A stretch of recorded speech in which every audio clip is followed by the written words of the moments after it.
Hey, Steve, just getting to the 100, just bang, bang, bang, and 3 4s on the trot, just getting there, and the whole innings itself, like so, starting the summer off in style. Yeah, I think when I first started this morning, I couldn't ask for anything more than 2 volleys on my pad to get me going. That was nice to get over that milestone, but no, it was proud of the way I played. I thought I applied myself nicely. Left well yesterday morning. Hit the balls in my area, and it was pretty solid in defence. So felt good out there. Obviously, a really good partnership with Trav, who batted beautifully. In that middle session yesterday, I thought the way he took the game on, put the pressure back on their bowlers, got them off their lengths, which I think helped me at the other end as well. Set us up for a nice innings. Just from a bowling perspective, Steve, was there a conscious decision to attack the stumps a lot more when you guys were bowling compared to whatever India did? Obviously, you got the bowls and the LBWs, but just overall the line? Yeah, I think just hitting that sort of 6 to 8 metre length at off stump, I think is important. We've obviously seen a bit of variable bounce and some seam movement. So if we're challenging the top of the stumps as much as possible, I think that's the quickest way home. You can certainly get the outside edge from there if it seams away and bounces or takes off, which a couple have. And then, the pads and stumps are in play with the ones that shoot low or seam back. So it's about as simple as we need to keep it, I think. Steve, hi. Your 6th century at the Oval Stadium. Tell us about your... sorry? At where, sorry? At the Oval. 6th? Don't think so. Third, sorry. Yeah. But how much do you like playing at the Oval? I'd like 6 here. No, it's a nice place to play. I think in terms of English wickets, it's probably as close to Australia as you get, I suppose, with the pace and bounce that you can get in the surface. And if you get yourself in, the outfield is obviously... The square goes the whole way across, so you get good value for your shots. I've enjoyed playing here, and it was nice to score a few out here again. Steve, it was not a particularly easy pitch to bat on, especially yesterday.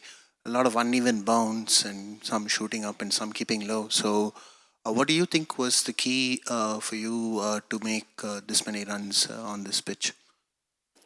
I think just to stay in the moment. I think we've all had a few that have either shot low or bounced a little bit more, and it's basically just forgetting what happened the ball before and playing the next ball. And if you get out to one of those ones, then so be it. But just trying to stay in the moment as much as possible, assume that nothing's happening, and just play sort of each ball as it comes. I think that was the most important thing, and I thought I did it pretty well.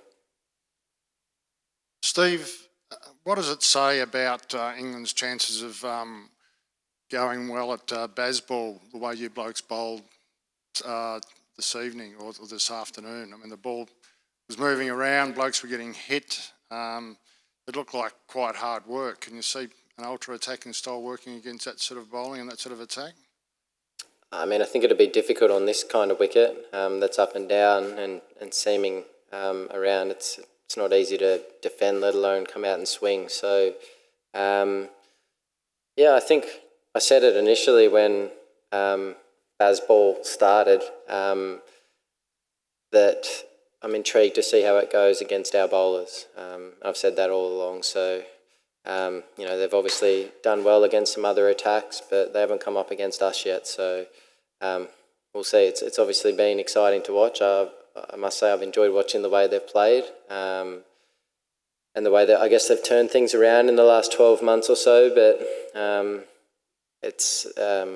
wait and see how it comes off against us. And where does Scotty Boland fit in the pecking order? Because obviously there's been the big three with the quicks for a while now, but Scotty's sort of been immaculate every time he's had an opportunity, and he was again today. Can you see him keeping one of the big three out?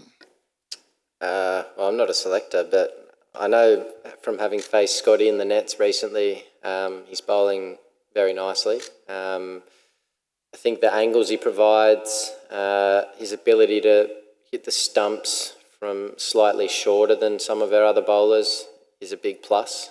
Something that I think Nessa can do as well.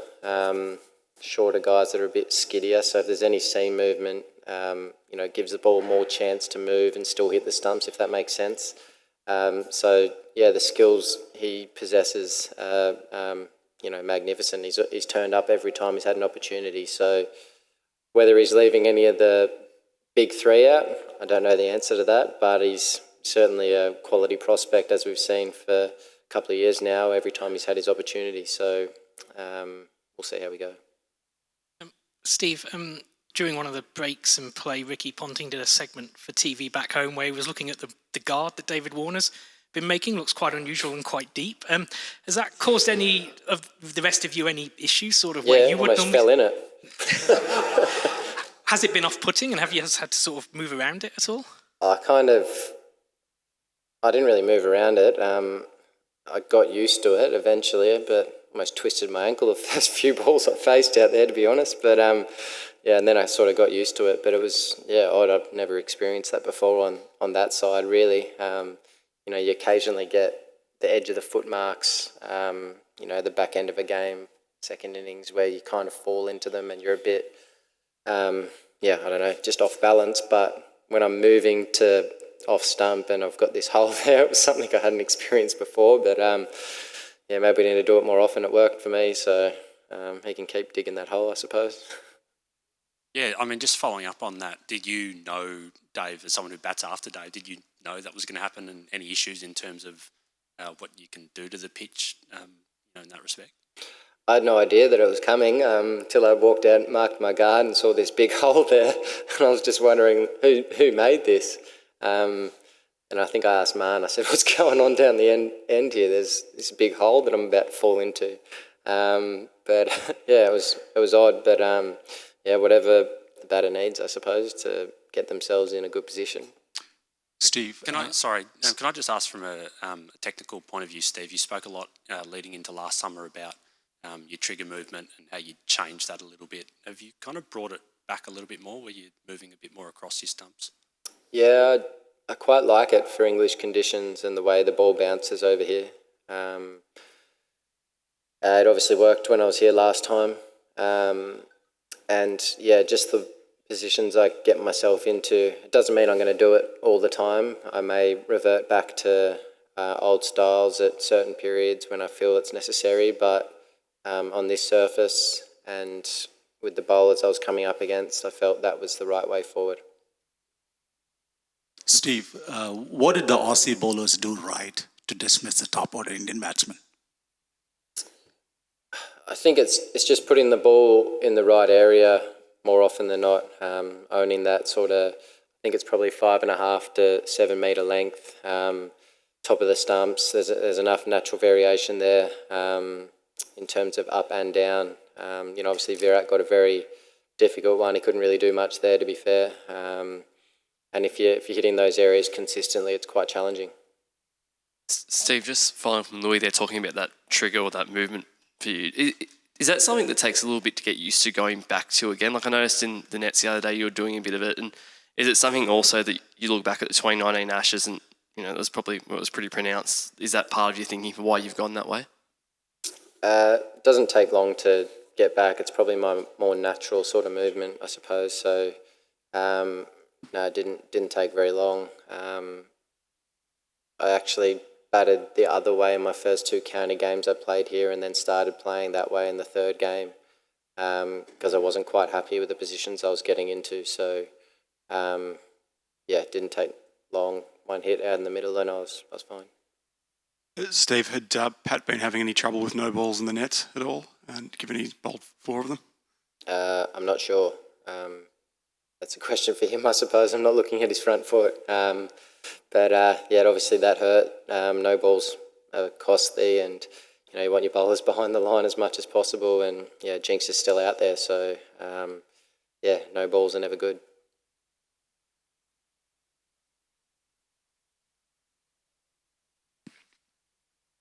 Steve, how much do you hope that innings sets you up for what you want to be a massive summer, not only this game, but from a personal point of view, maybe winning the Ashes in this country for the first time? Yeah, hopefully. Yeah, it was nice to spend a lot of time out there against some good bowlers on a challenging wicket.